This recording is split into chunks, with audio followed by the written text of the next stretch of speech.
Hello everyone, আসসালামু আলাইকুম। কেতা খবর সবার কেমন আছেন সবাই? আশা করি সবাই অনেক ভালো আছেন। তো অনেকদিন পর আবার নিয়ে আসলাম আপনাদের মধ্যে নতুন একটি ব্লগ। অনেকদিন যাবৎ ব্লগ করা হয় নাই, তো ভাবলাম আজকে ব্লগ করব। তো বাড়িতে বসে আছি, বৃষ্টির আশঙ্কা দেখা যাচ্ছে, এই জন্য গাড়ি আর বের করলাম না বাড়ি থেকে। আর আজকে ফোনের মধ্যে কোনো কল আসলো না, কোনো টিপও নাই আমার। তো ভাবলাম মৌলভীবাজার শহরে যাওয়ার পর আমার গাড়ির স্টিয়ারিং একটু কালার করব।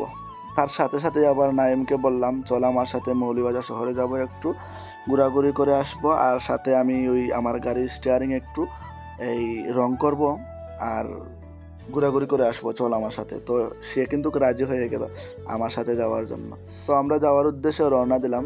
তো হঠাৎ দেখলাম একজন বোন সিগন্যাল মারার পরে আমি গাড়িটা থামানোর পরে ওনাকে বললাম কোথায় যাবেন। উনি বললেন রাজনগরে যাবেন।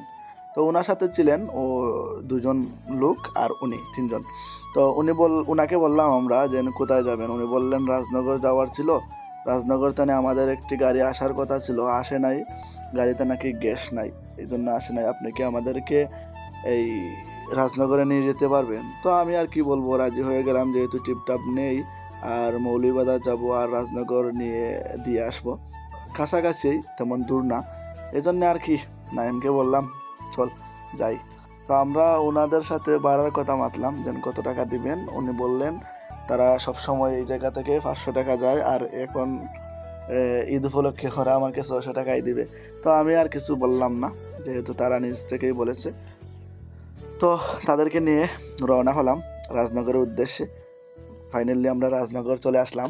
আসার পরে ওনাদেরকে নামিয়ে দেওয়ার পর ওনারা আমাদেরকে চা নাস্তা করার জন্য ওনাদের ঘরে নিয়ে গেলেন। যাওয়ার পর ঘরে গেলাম, চা নাস্তা করে আবার আমাদের মৌলভীবাজারের উদ্দেশ্যে রওনা দিলাম। হঠাৎ করে দেখলাম এই রাজনগর বাজারেই আমাদের জাতীয় খেলা হাডুডু খেলা চলতেছে। তো নামলাম, নেমে ভিডিও করলাম, পিক নিলাম। আর নাইমে লাইভ করলো, আমিও লাইভ করলাম। তারপর আবার উঠে পড়লাম, যেহেতু আমরা মৌলভীবাজার যাব, আমাদের গাড়ির স্টিয়ারিংটা একটু এই রং করব, এই জন্য আর কি সময় নষ্ট করলাম না, নষ্ট করে আবার গাড়িতে উঠে পড়লাম।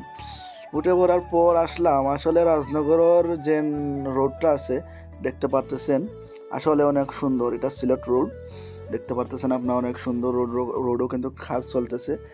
আর এই পাশে দেখতেছেন fire service, Rajnagar fire service college point. আর এই পাশে দেখতেছেন রাজনগর যে পাম্প আছে, পাম্পের মধ্যে দেখতেছেন অনেক লাইন, পাম্পের মধ্যে দেখতেছেন সিএনজির অনেক লাইন, গ্যাস নেওয়ার জন্য তারা লাইন ধরছে। তো তারপর আমরা দেখতে পেলাম যে অনেক সুন্দর একটি মসজিদ, এটা হচ্ছে আমাদের রাজনগর মডেল মসজিদ। আসলে অসাধারণ মসজিদটা, খুব ভালো লেগেছে আমার দেখে। তো তারপর আমরা ভাবলাম যেহেতু আমরা এদিকেই যাব, চৌধুরী বাজারের পাশ দিয়েই যাব, চৌধুরী বাজারে কিন্তু ভাইরাল চা, মালাই চা পাওয়া যায়। তো মালাই চা খাওয়ার জন্য আমরা চৌধুরী বাজারের উদ্দেশ্যে আবার রওনা দিলাম। তো দেখতে পাচ্ছেন আমরা বর্তমানে আছি চৌধুরী বাজারে। চৌধুরী বাজারে কিন্তু যানজট চলতেছে। তারপর যানজট শেষ হওয়ার পর আমরা গাড়ি এক সাইডে রেখে আমরা দেখতে পারতেছেন আমরা এখন চায়ের দোকানে আছি, মালাই চায়ের দোকানে। তো আমরা 2টা চা অর্ডার দিলাম, শাহি মালাই চা অর্ডার দিলাম। আসলে এই যে দেখতে পারতেছেন চা, আসলে অনেক সুন্দর, দেখতেই অনেক সুন্দর। খাওয়ার আগেই দেখলাম, মন ভরে দেখলাম। তো আসলে খুব ভালো লেগেছিল আমার। নাইমও বলছিল তারও নাকি খুব ভালো লেগেছে শাহি মালাই চাটা। তো চা খাওয়ার পরে আমরা আবার রওনা দিলাম মৌলভীবাজার শহরের উদ্দেশ্যে। তো আমরা আসলাম ওয়ার্কশপে আসার পর দেখতেছেন উনি আমার গাড়ির স্টারিংয়ে রং করতেছেন। তো রং করতেছেন, আগের যে রং ছিল সেইটাতে কিন্তু ময়লা বসে যেত, এই জন্যে মূলত আপডেট করলাম আর কি, নতুন রং দিলাম। তো রং দেওয়া কেমন হয়েছে দেখতে পারতেছেন, রং দেওয়া ফাইনালি আমরা শেষ। আর আজকের ভিডিওটা এই পর্যন্তই। আপনাদের জন্য নতুন নতুন ভিডিও নিয়ে আসবো, আগের মতন করে ভিডিও দেবো। সবাই আমার পাশে থাকবেন, সাপোর্ট করবেন, কমেন্ট করবেন। সবাই ভালো থাকবেন, সুস্থ থাকবেন, এই কামনাই করি। ওকে, আল্লাহ হাফেজ।